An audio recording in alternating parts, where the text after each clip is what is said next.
The Calgary Police Service has one male in custody after a stolen Ford F150 was forcibly stopped this morning to protect public safety.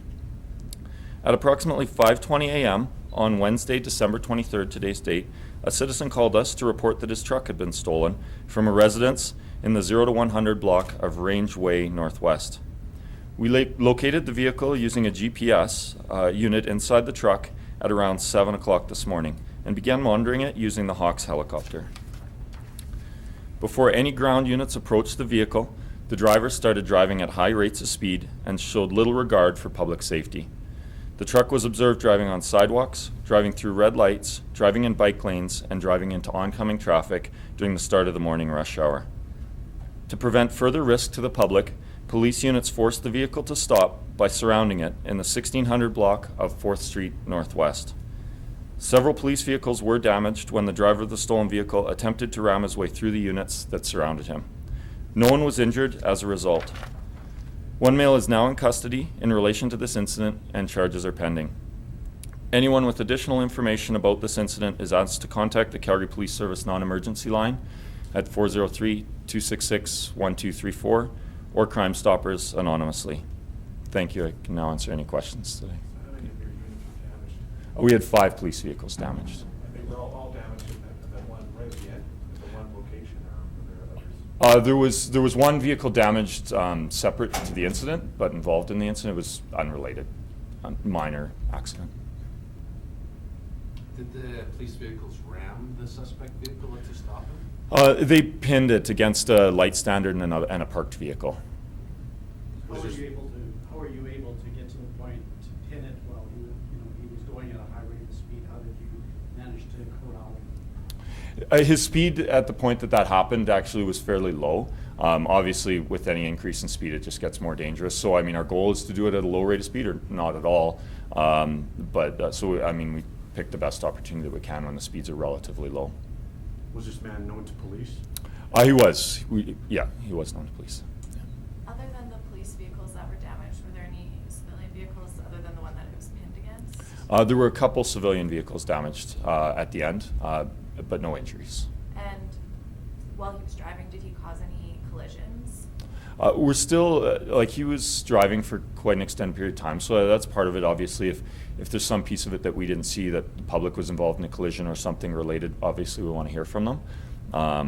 So I don't know for sure at this point, but if the public does have something, we'd like to hear that. So. Drugs or alcohol suspected? Our traffic section's helping us with the investigation, so they're certainly going to look into that. There's some indications of drugs and alcohol, but we don't have that confirmed at this point. What is the policy when it comes to a pursuit? Normally, if the speeds get up too high, you sort of call it off, use the helicopter. Why did you guys then go to, I guess the vehicles that passed me were going at such a high rate of speed. Why did you guys go to that? We want to use the least dangerous methods that we can at any time, which is why the helicopter is such an amazing tool for this.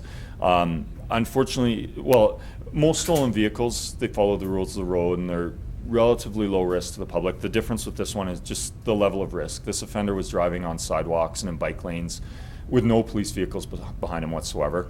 At that point, the actions that he's taking are likely to cause somebody in the public to be seriously injured or killed.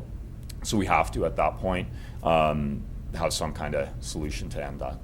So what kind of charges are we looking at? So he hasn't been charged yet, but dangerous driving is the obvious one. Criminal charge for putting the public at such a high risk. And then there'll be additional charges, the stolen vehicle and that kind of thing.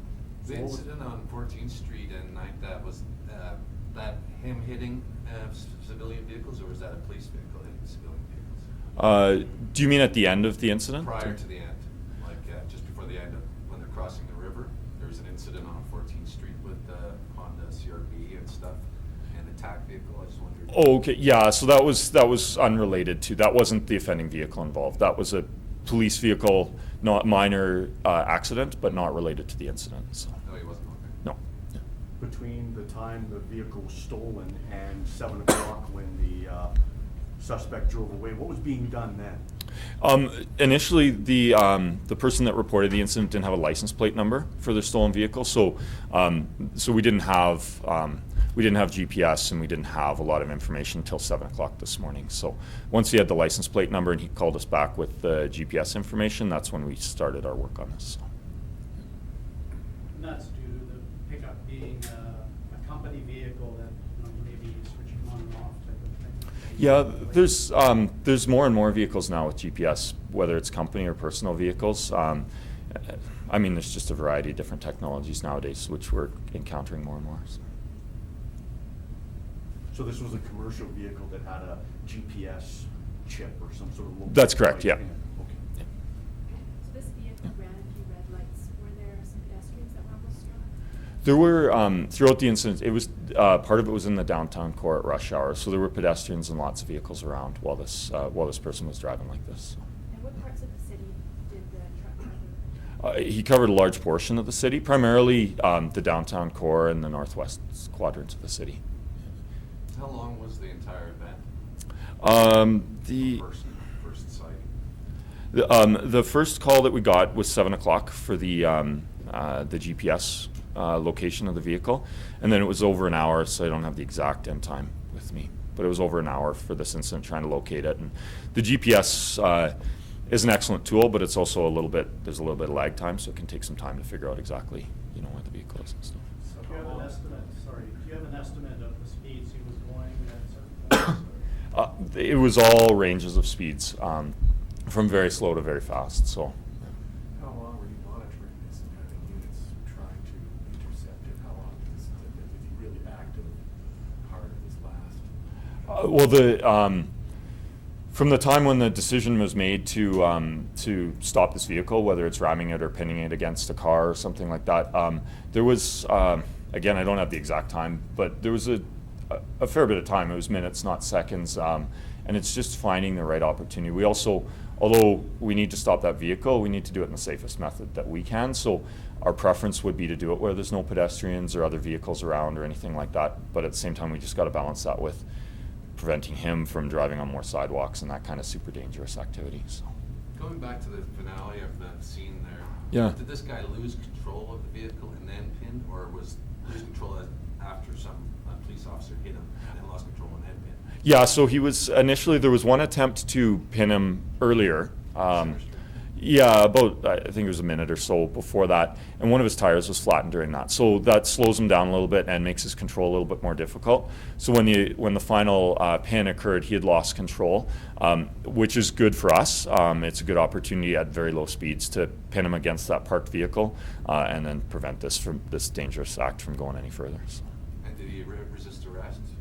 I don't have any indications of that at this point. He was transported to hospital, minor injuries, but nothing major, and thankfully no members of the public injured. So.